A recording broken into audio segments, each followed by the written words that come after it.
আসসালামু আলাইকুম সবাইকে, আশা করছি আপনারা সবাই ভালো আছেন। আলহামদুলিল্লাহ আমরা অনেক বেশি ভালো আছি। তো আজকে দেখতে পাচ্ছেন আমি রান্না করতে যাচ্ছি কচুর গাঁঠি দিয়ে ইলিশ মাছের মাথা দিয়ে কীভাবে রান্না করব, অবশ্যই ভিডিওটি লাস্ট পর্যন্ত দেখবেন।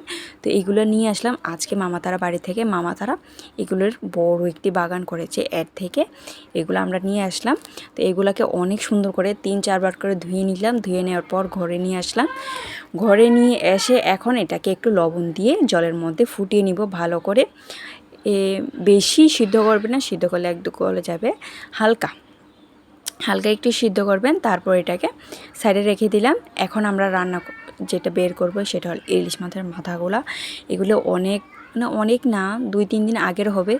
কি দিয়ে রান্না করব বুঝতে পারছিলাম না, তা আজকে যখন নিয়ে আসলাম কচুর কাঠিগুলা, আজকে ভাবলাম এটা দিয়েই রান্না করব। তো সুন্দর করে এটাকে ধুয়ে টুয়ে আমি লবণ আর হলুদ দিয়ে মাখিয়ে নিয়ে এখন একটা কড়াইয়ের মধ্যে হালকা এটাকে ভাজবো। একদম বেশি কড়া ভাজবেন না, হালকা, বেশি না।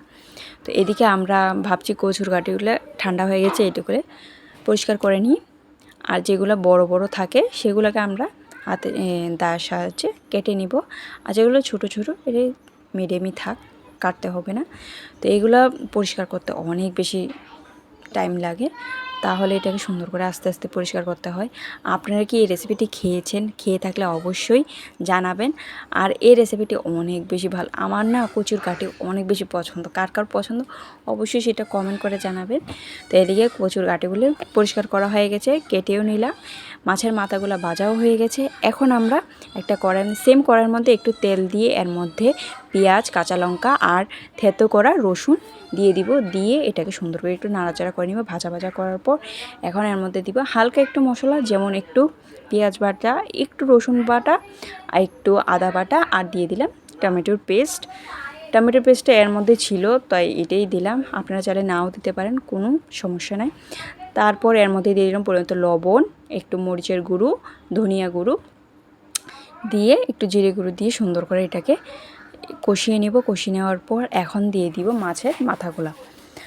বড় মাছের মাথাগুলো প্রথম দিয়ে দিলাম। দিয়ে সুন্দর করে এটাকে হালকা হালকা করে নাড়াচাড়া করবেন। বেশি নাড়াচাড়া করলে এটা পুরো ভেঙে যাবে। তারপর এখন এর মধ্যে নাড়াচাড়া দেওয়ার পর দিয়ে দিব পরিমাণ মতো পানি। পানিটা দিয়ে পানিটাকে ভালো করে ফুটাতে হবে। ফুটানোর পর তারপর আমরা কচুর ঘাটিগুলো দেব, না হলে কিন্তু এগুলা গলে যাবে। প্রথমে যদি দিয়ে থাকেন, প্রথমে কখনোই দেবেন না, সবসময় যখন পানিটা ফুটে আসবে তারপর দেবেন। দেখবেন এটা আস্ত থাকবে, খেতেও ভালো লাগবে।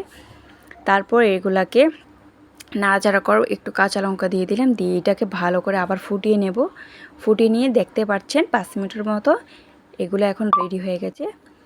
আর এখন আমরা যে বড় ছোটো ছোটো মাছের মাথাগুলো ছিল সেগুলো দিয়ে দিলাম একটু আস্তে আস্তে থাকার জন্য।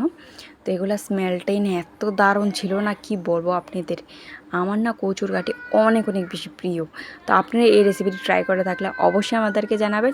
আর যারা যারা আমাদের ভিডিওতে নতুন আছে অবশ্যই সেটা কমেন্ট করে জানাবেন, অ্যান্ড চ্যানেলটিকে অবশ্যই সাবস্ক্রাইব করে যাবেন। তো এদিকে আমাদের কচুর কাঠি দিয়ে ইলিশ মাছের মাথা দিয়ে রান্না পুরো রেডি হয়ে গেছে। আপনাদের কাছে কেমন লাগলো অবশ্যই লাইক, কমেন্ট, শেয়ার করবেন। Thank you for watching.